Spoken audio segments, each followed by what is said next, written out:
lugar a dudas que a Santo Tomás Moro se le puede llamar, como lo hizo Robert Whittington, un hombre para todas las épocas. Repito, por la profundidad y trascendencia de sus obras, de su pensamiento y de su vida. Y entremos en materia, por favor.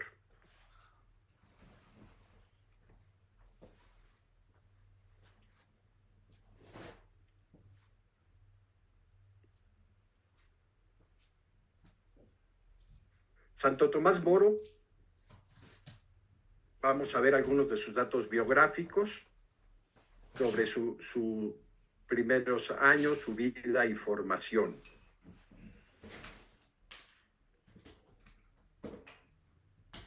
Tomás Moro es hijo de Juan Moro e Inés Granger. Nació el 7 de febrero de 1478 en Londres, Inglaterra. Fue el segundo de 6 hijos. Su madre murió cuando Tomás tenía escasos 4 años de edad. Y en su epitafio, el propio Tomás escribió: Tomás Moro, nacido en la ciudad de Londres, de familia honrada sin ser célebre. De familia honrada sin ser célebre. Su primera instrucción la recibió en la escuela San Anthony, donde aprendió inglés, latín, historia y retórica. En 1490, con 12 años escasos de edad, su padre logró que lo admitieran como paje en la casa del arzobispo de Canterbury, el cardenal John Morton, que entonces era el Lord Canciller del Reino, el cargo más importante, es decir, hoy sería el primer ministro. Ahí recibió, en la casa del cardenal Morton, sólida formación en la doctrina católica.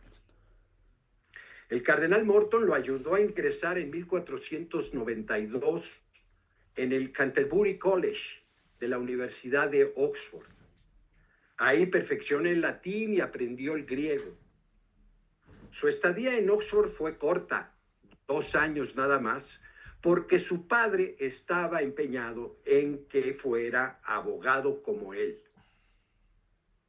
Y lo obligó a regresar a Londres, y en 1496 ingresó en Lincoln's Inn, que era una de las más importantes escuelas de abogados de aquella época en Inglaterra, y finalmente en 1503 Tomás Moro se tituló como barrister, lo que podríamos decir un abogado litigante. En esa época estudiantil, el joven Tomás también empezó a expresar sus dotes de poeta y a escribir versos y poesías. Y aquí les pongo 3 muy pequeños. Poned en Dios vuestros anhelos, Él dará vida eterna a los trabajos, pues solo Dios permanece eternamente. Otro, un vigilante y una puerta esquiva sellaron para siempre nuestro amor. Cuando me arrebató el hechizo de tu inocente rostro, oh rostro para siempre huido. Versos y poesías que continuará escribiendo de vez en vez a lo largo de toda su vida. Pero ese joven Tomás sentía un llamado especial, el llamado a una vida consagrada a Dios. Y sin abandonar sus estudios de abogado, con diferencias de opinión con su padre, se fue a vivir a un monasterio cartujo.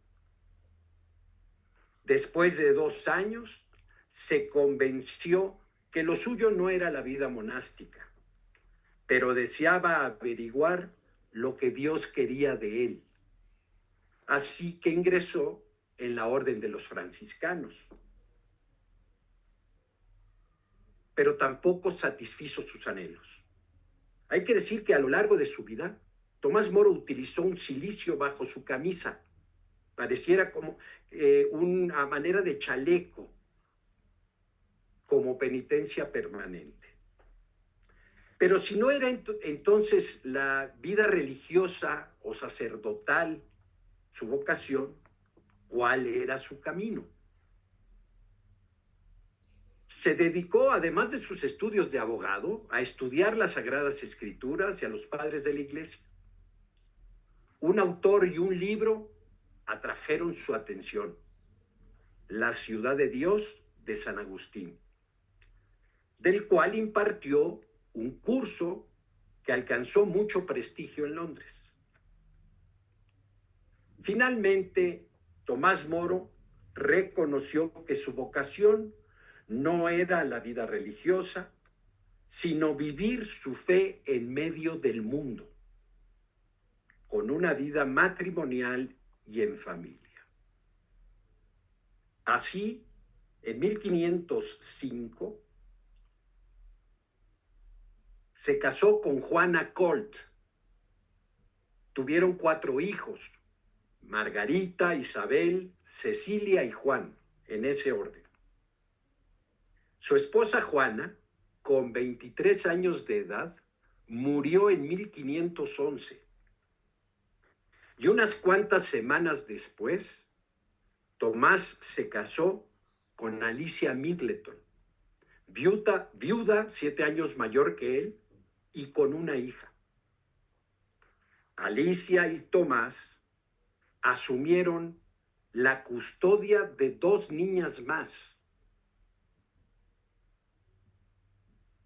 Y a los 7 hijos, porque a todos los consideraron así, sin excepción, se les dieron por igual educación en religión, literatura clásica, latín, griego, lógica, filosofía, matemáticas y astronomía. Al crecer sus hijos, Moro se carteaba en latín con cada uno y les pedía que le respondieran también en latín. Su familia fue paradigmática de ilustración humanística y precursora de una más elevada educación de la mujer.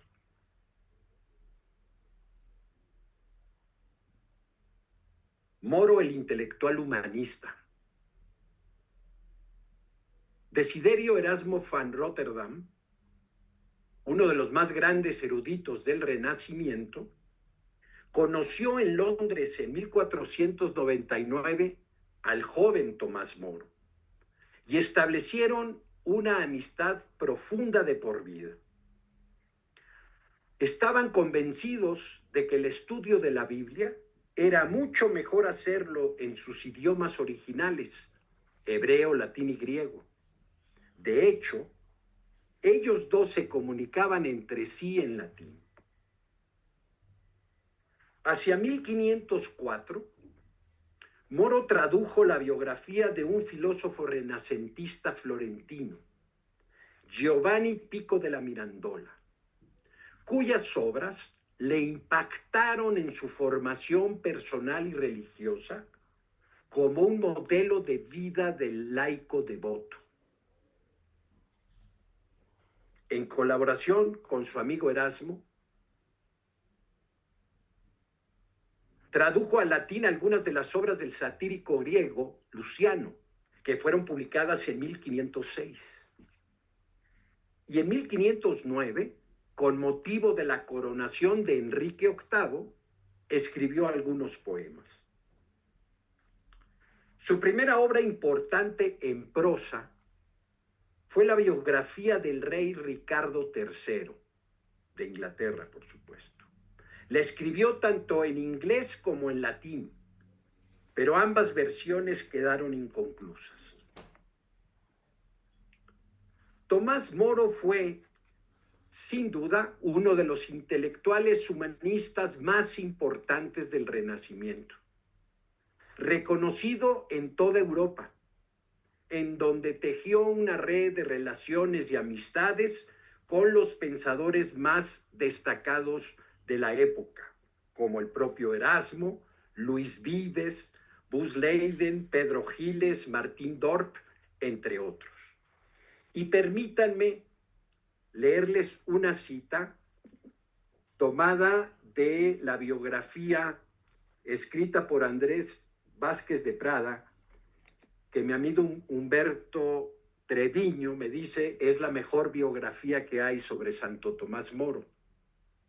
Y aquí Vázquez de Prada menciona lo que Luis Vives escribe sobre Tomás Moro. Lo hace en la obra de Luis Vives titulada Comentarios a la Ciudad de Dios, que de hecho la compartieron la elaboración de esa obra Tomás y Luis Vives. Ahí Luis Vives dice acerca de Tomás Moro, y lo cito: el ensalzar los dotes de Moro llenaría volúmenes.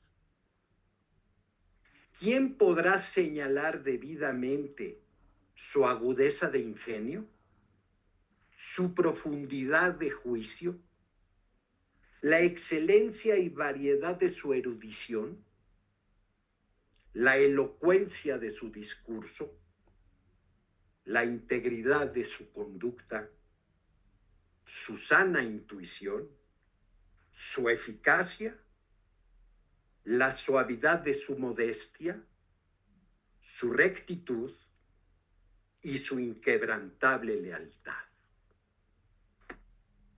Una fotografía perfecta de Tomás Moro, escrita por Luis Vives, uno de sus grandes amigos. Y en 1515, Moro fue enviado por el gobierno inglés, por el rey y por el canciller, con una embajada comercial a Flandes, que duró varios meses. Durante su estancia ahí, escribió gran parte de su obra más famosa, Utopía, y que al volver a Londres concluiría ya en el transcurso de 1516. La distante isla de Utopía o tierra de nunca jamás es la descripción de una nación imaginaria y es usada por Moro como vehículo para exponer teorías de filosofía política y organización social, así como críticas a las instituciones políticas y a las formas de gobernar de su época, con una gran destreza tanto en forma como en fondo, en su contenido como en la forma de expresarlo. La obra también contiene conceptos y tesis sobre antropología, economía, religión, entre otros temas. Representa además el ideal hacia un mundo mejor y constituyó para aquella época una llamada a reflexionar sobre las cuestiones sociales. Sin duda que Utopía fue una obra de gran impacto por su contenido, pero también porque introdujo una palabra nueva en los diccionarios.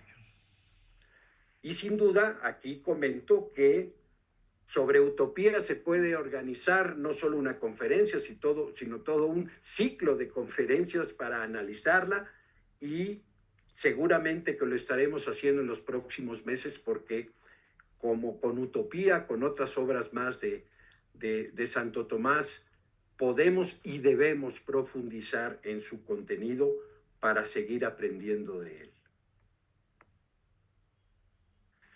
Entremos a ver ahora, ya vimos la faceta del intelectual, del humanista. Pasemos ahora a la faceta de la vida pública de Tomás Moro. Su primer cargo público fue como miembro del Parlamento en 1504, y un poco más por las circunstancias que por decisión propia.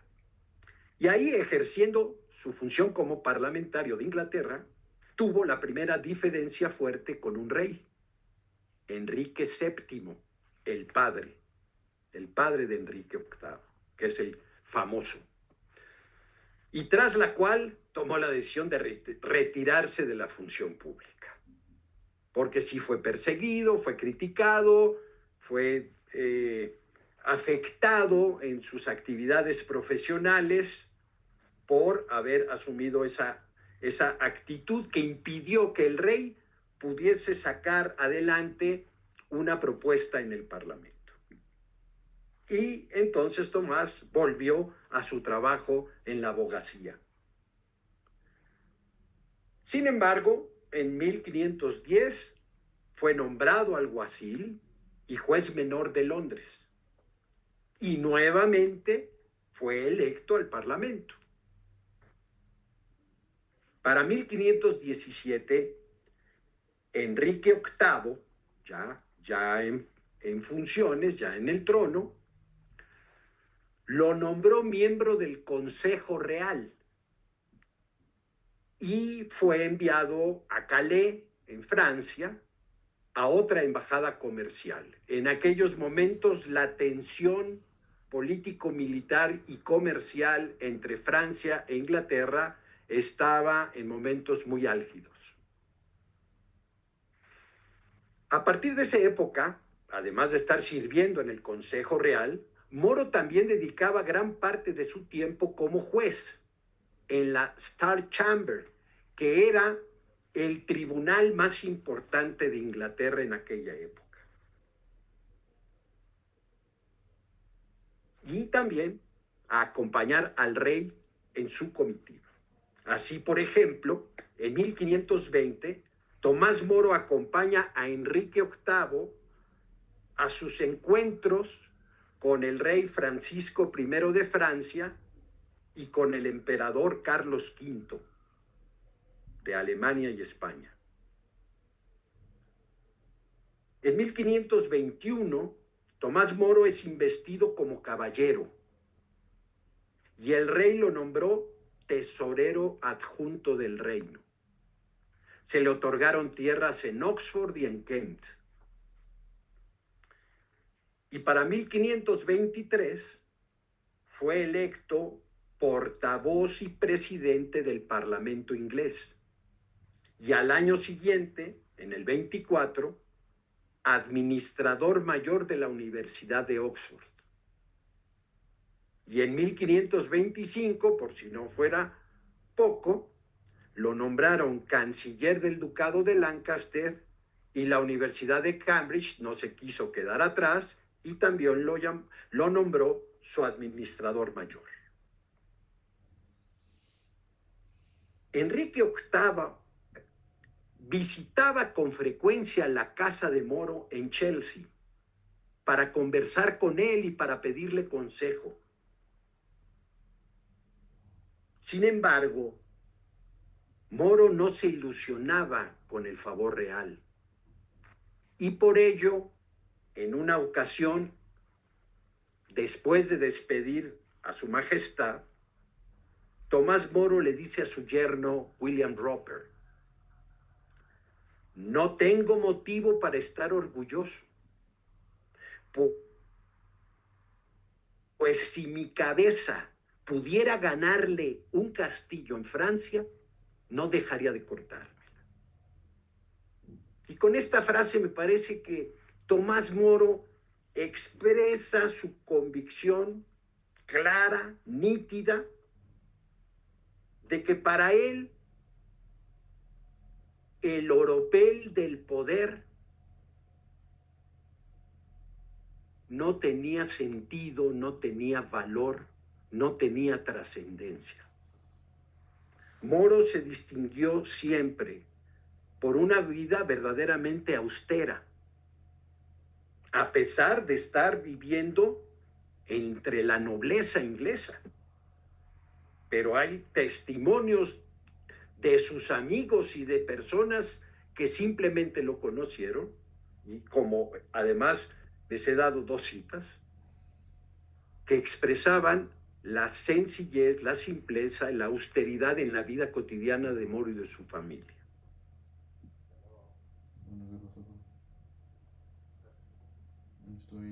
Y entramos ahora a otro tema clave de la época. Estamos hablando de que Moro nace en el 1478. Literalmente son los últimos días, los últimos años de la Edad Media. Y está naciendo lo que será la Edad Moderna, pero en esa primera etapa es el Renacimiento, lo que conocemos como el Renacimiento.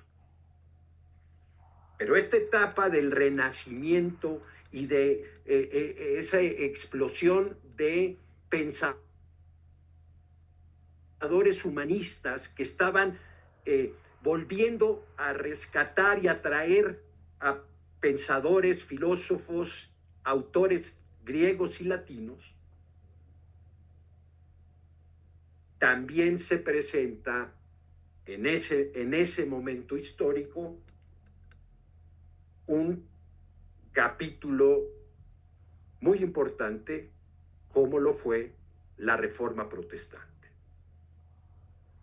En 1517 es Martín Lutero quien encabeza este movimiento cismático dentro de la Iglesia Católica, y Enrique VIII se lanza en apoyo del Papa León X y con la asesoría de Tomás Moro publicó el documento La Defensa de los Siete Sacramentos, lo que le valió al rey inglés el título de defensor de la fe.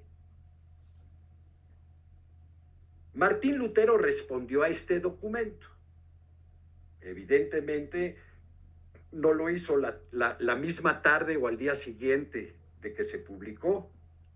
No había los avances en comunicaciones y tecnología que tenemos hoy, sino meses después de que lo conoce, desde que es publicado, y ya que lo analiza, prepara su respuesta a ese documento, y Tomás Moro es comisionado para contestarle a su vez a Lutero.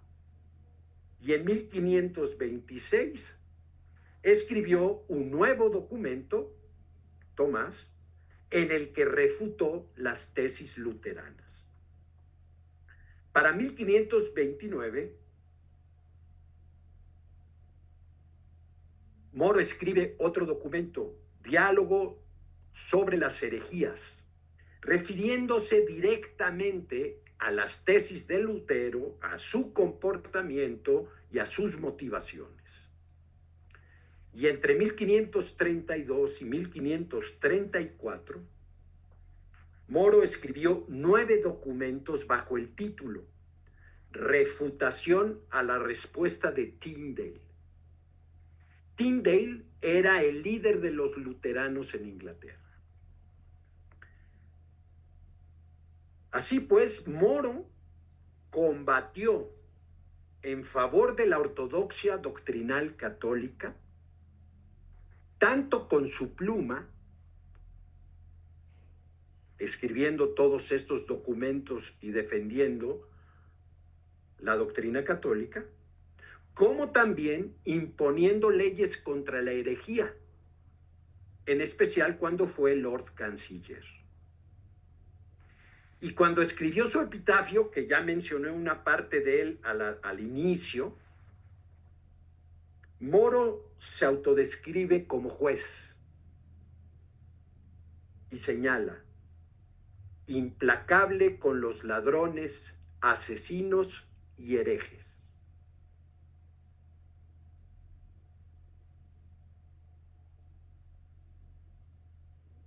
Y además de este gran capítulo dentro de la vida de Tomás Moro, que es la defensa de la Iglesia Católica, de su doctrina, de la autoridad del Papa, ante Lutero y las tesis expresadas por Lutero y también las de Calvino en Suiza, pues resultó que en su propia tierra estaba germinando también otro movimiento cismático, pero no por razones teológicas, ni morales, ni filosóficas, sino por razones mucho más terrenales. Y es así como entramos a el gran asunto del rey. Como Enrique VIII deseaba tener un hijo varón para poder continuar con su linaje real, pero su esposa Catalina de Aragón, tras 6 embarazos, solo habían podido tener una hija, María Tudor. Tudor es el apellido de Enrique VIII.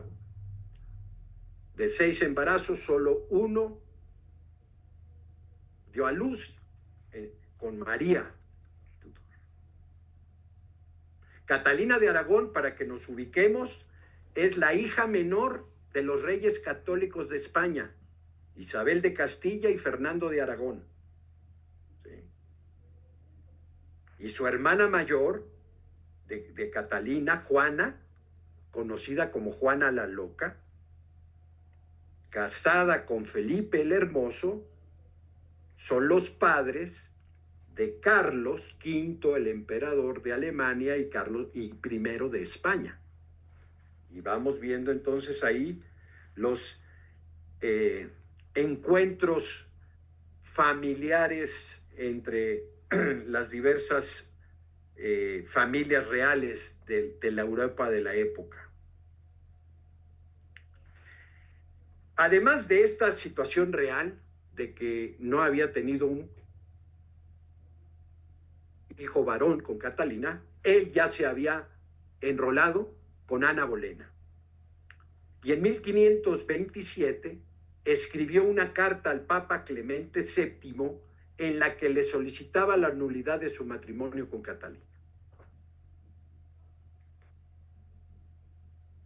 Los asuntos de palacio caminan despacio, dicen por ahí. Pues tras 2 años de no recibir respuesta desde Roma, y ya desesperado, Enrique VIII destituye como Lord Canciller al cardenal Wolsey, quien no apoyaba su posición y a quien lo culpaba de no haber hecho todas las gestiones diplomáticas necesarias para convencer al Papa. Y en lugar de Wolsey, nombra a Tomás Moro en su lugar como canciller, como Lord Canciller, quien tampoco estaba de acuerdo con la posición del rey. Así, Tomás Moro asume la Cancillería del Reino, repito, en el mundo actual con democracias parlamentarias en Europa y en concreto en la Gran Bretaña. Tomás Moro sería el primer ministro de Inglaterra y de la Gran Bretaña. Bueno, asume el cargo el 25 de octubre, es decir, el día de sábado próximo, se estarán cumpliendo 500 años de que Tomás Moro asumió, bueno, casi 500 años, 496 años, de que Tomás Moro asumió la Cancillería del Reino en Inglaterra. Y al respecto, también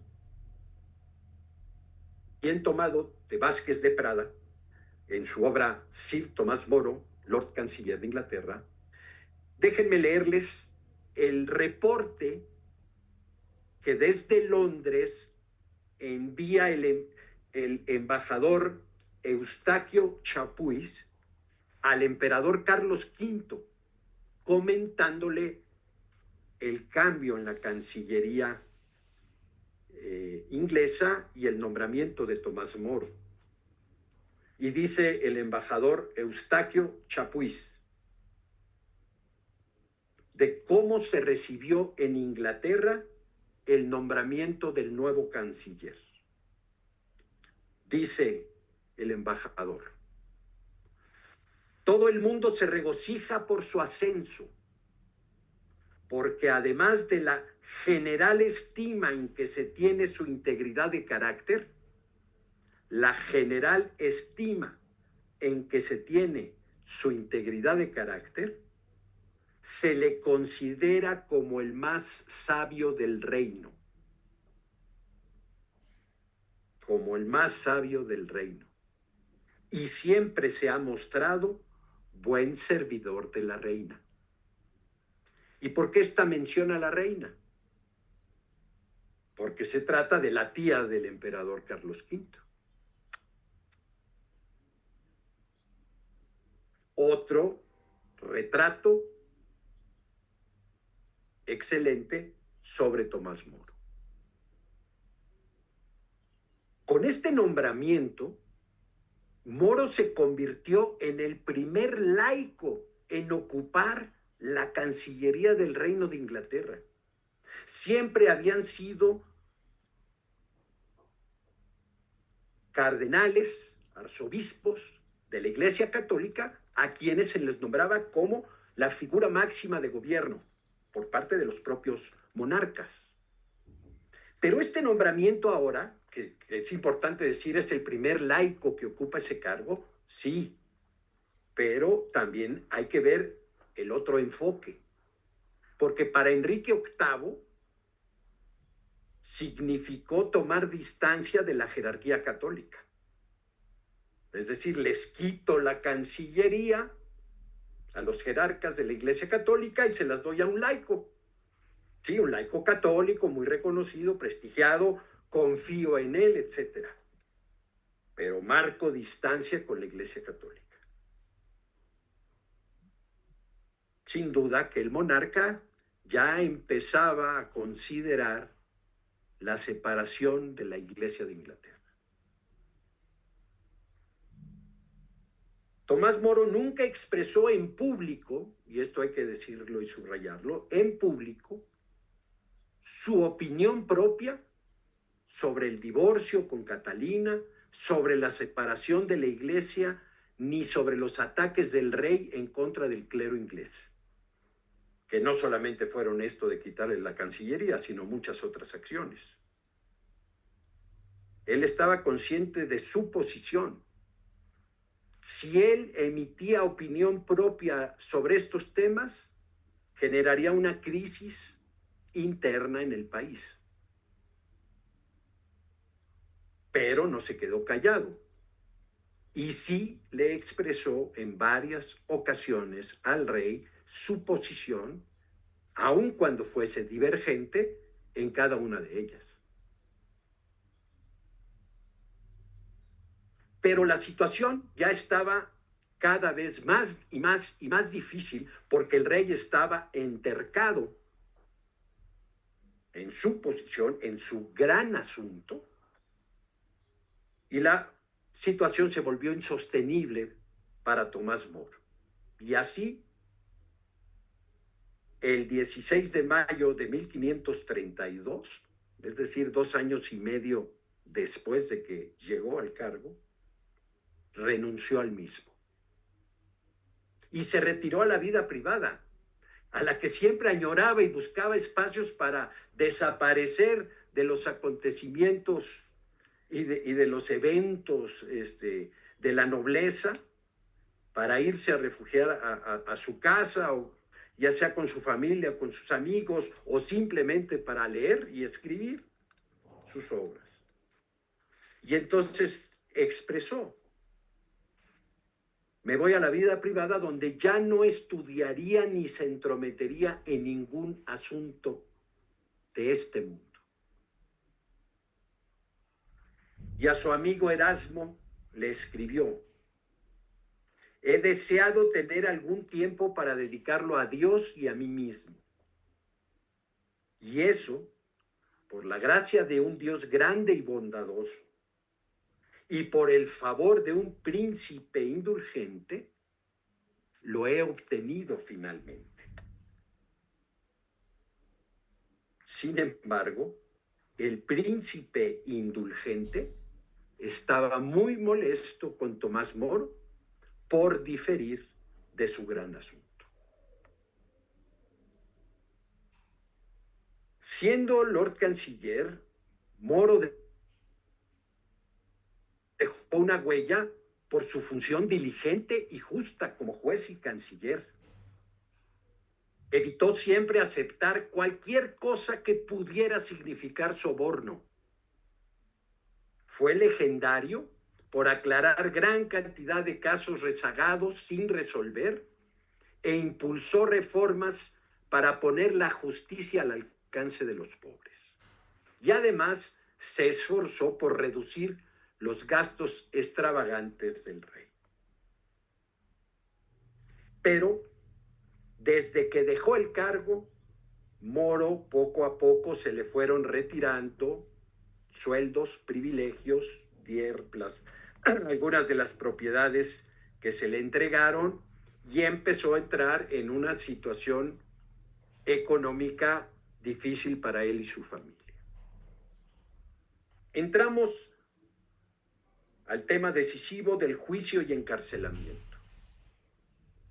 Les decía, Enrique VIII estaba empecinado en su gran asunto. Y en vista de que no había respuesta desde Roma, Enrique VIII se casa con Ana Bolena en enero de 1533.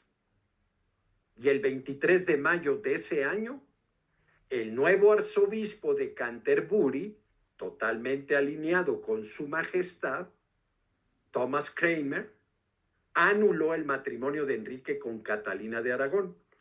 Yo digo, debió haber sido al revés por lo menos, ¿no?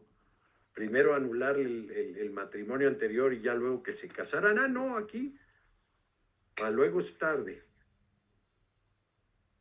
Y un mes después de esta anulación, sería coronada la nueva reina de Inglaterra, Ana Bolena, en la abadía de Westminster. Moro no asistió ni a la boda ni a la coronación de la nueva reina, lo que no pasó inadvertido para Enrique VIII y para toda su gente. En enero de 1534, un año después de la unión con Ana Bolena, el Parlamento inglés aprobó el Acta de Sucesión, así se llamó, que estableció como contrario a la ley de Dios y totalmente nulo el matrimonio de Catalina y Enrique.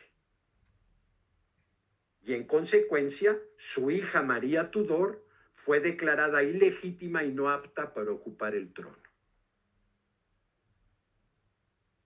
Un año después. Y 2 meses después, en marzo del 34, el Papa Clemente VII declaró finalmente válido el matrimonio entre Enrique y Catalina, nulo el enlace con Ana Bolena y excomulgó a Enrique VIII.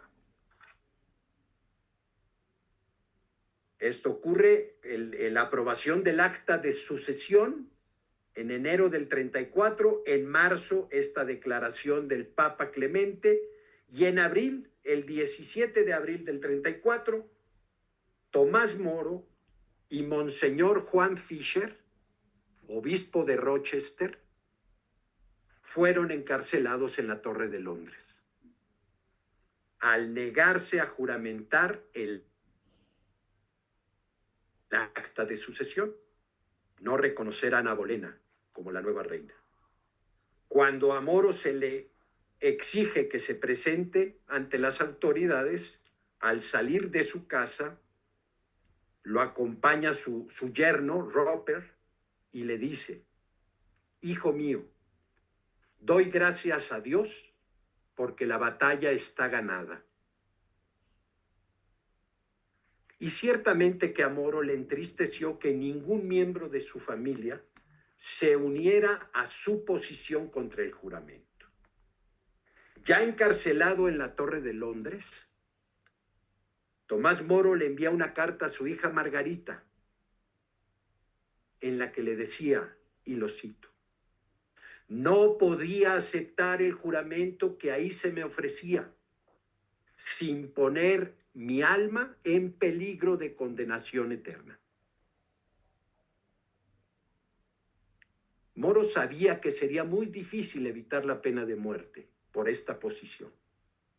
Y por eso estaba convencido de que, y así lo expresó con ese fino humor que lo caracterizó, un hombre puede perder la cabeza sin sufrir daño si logra la salvación de su alma. Mientras estuvo preso, Moro escribió varias obras. Escribió parte de los escritos contra las herejías de Tyndale, el líder luterano en Inglaterra, y escribió su obra piadosa más famosa, o más popular, piadosa más popular, nunca como utopía ninguna. Se titulaba Diálogo del consuelo frente a la tribulación, una meditación sobre la perspectiva de una muerte dolorosa, llena de alusiones bíblicas y que busca en la doctrina católica fortalece y consuelo. Pero no fue lo único que escribió y ahorita vamos a seguir mencionando algo más. El 28 de noviembre de ese mismo 1534, el Parlamento, como maquinaria al servicio de su majestad, aprobó ahora el Acta de Supremacía, que declaraba al rey como jefe supremo de la Iglesia de Inglaterra y rechazaba la autoridad del Papa. Se consumaba así el cisma con la Iglesia Católica. Moro y Juan Fisher continuaban presos en la Torre de Londres. Y ahí Tomás Moro fue prolífico, a pesar de estar en esa condición, porque escribió Diálogos sobre el consuelo frente a la tribulación, escribió de los documentos contra los herejes de Tyndale y también escribió otra obra titulada La agonía de Cristo. La agonía de Cristo. Misma que no pudo terminar, porque ya fue privado de sus libros, de su pluma, la tinta y el papel. Se trata de una reflexión profunda y a la vez muy humana de la agonía de Jesús en Getsemaní. Y como escribe Álvaro de Silva en el prólogo de esta impresión que se hace de la agonía de Cristo, Álvaro de Silva dice: acudía Tomás Moro a esta contemplación de la agonía de Cristo para prepararse a la suya propia. Se sabía débil y frágil. Y rubrica de Silva, y lo cito nuevamente: la agonía de Cristo, esta obra, la agonía de Cristo, es el testamento de Tomás Moro, como humanista y como cristiano, como hombre leal y santo, en medio de todos los afanes nobles del mundo, incluso en la turbulencia del poder y la política.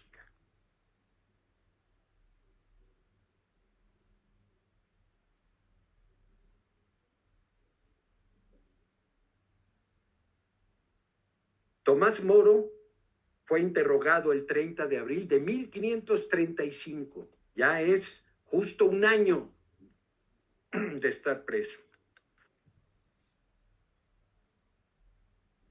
Pero no lograron que declarase opinión explícita alguna sobre el Acta de Supremacía.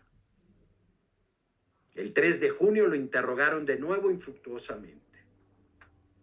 El 17 de junio de ese 1535 fue juzgado y condenado a muerte Monseñor Juan Fisher, quien 5 días después, el 22 de junio, fue decapitado. El 1 de julio tocó a Moro el turno de enfrentar su juicio en el Westminster Hall, en la sede del Parlamento inglés. Se le acusó de, y cito, traidora y maliciosamente inventado, practicado e intentado privar con astucia al rey de su dignidad, título y nombre de suprema cabeza en la tierra de la Iglesia de Inglaterra. Con base en su silencio en los interrogatorios, que esto enloqueció a Cromwell, que era ahora el nuevo canciller del reino, y a todos sus secuaces. Ese silencio de Moro fue un silencio estruendoso para Cromwell, para el rey y compañía. Entonces, con base en ese silencio, no encontraban cómo. Dijeron que por el contenido de su correspondencia con Juan Fisher,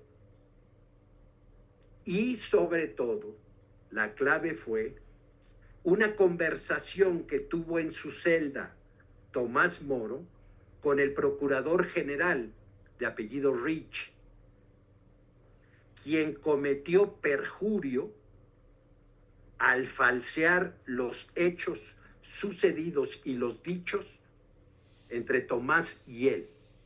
Y lo hizo justamente en su declaración de Rich para terminar de redondear la sentencia sobre Moro. En su defensa, entre muchos otros argumentos que manejó Moro, solo destacaría este. No estoy obligado a supeditar mi conciencia al consejo de un reino, que ahí lo estaban frente a él. No estoy obligado a supeditar mi conciencia al consejo de un reino, en contra del concilio general de la cristiandad.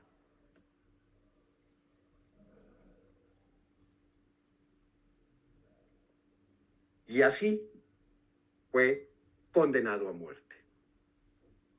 La pena por traición, que es la acusación directa sobre Moro y sobre Fisher, la pena por traición era la horca. Pero además, después de ahorcado, ser arrastrado y descuartizado. El rey permitió, por el respeto que le tenía tanto a Tomás Moro como a Juan Fisher, Enrique VIII permitió que a ellos se les decapitara con hacha y sus cabezas fuesen arrojadas al río Támesis. Afortunadamente, Margarita, la hija de Tomás, pudo rescatar la cabeza de su padre antes de que llegase al río y resguardarla, por supuesto. Al momento de su ejecución, Tomás Moro, con el humor que siempre lo distinguió, le pidió a su verdugo lo siguiente: ayudadme a subir, que para bajar ya me las arreglaré yo solo. Y sus últimas palabras fueron las siguientes: ruego a todos recen a Dios por el rey para que le dé buen consejo. Muero como buen servidor del rey, pero primero de Dios. Era el 6 de julio de 1535.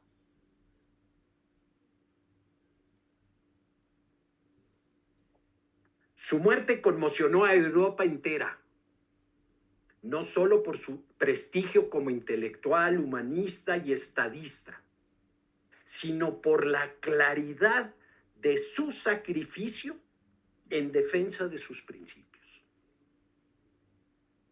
La claridad de su sacrificio en defensa de sus principios. Y retomo nuevamente a Álvaro de Silva, quien nos dice: Moro murió por Cristo, no hay duda. Y fue su amor a Cristo el que le mantuvo fiel hasta el final. Pero al mismo tiempo, no murió por amor a Cristo en lo abstracto.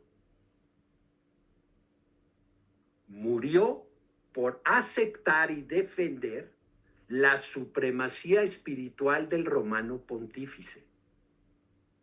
Es decir, murió por una idea enseñada por Cristo.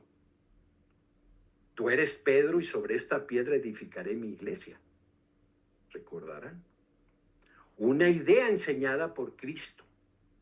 Una idea, un principio, tradición y doctrina mantenida desde siempre en el seno de la Iglesia Católica.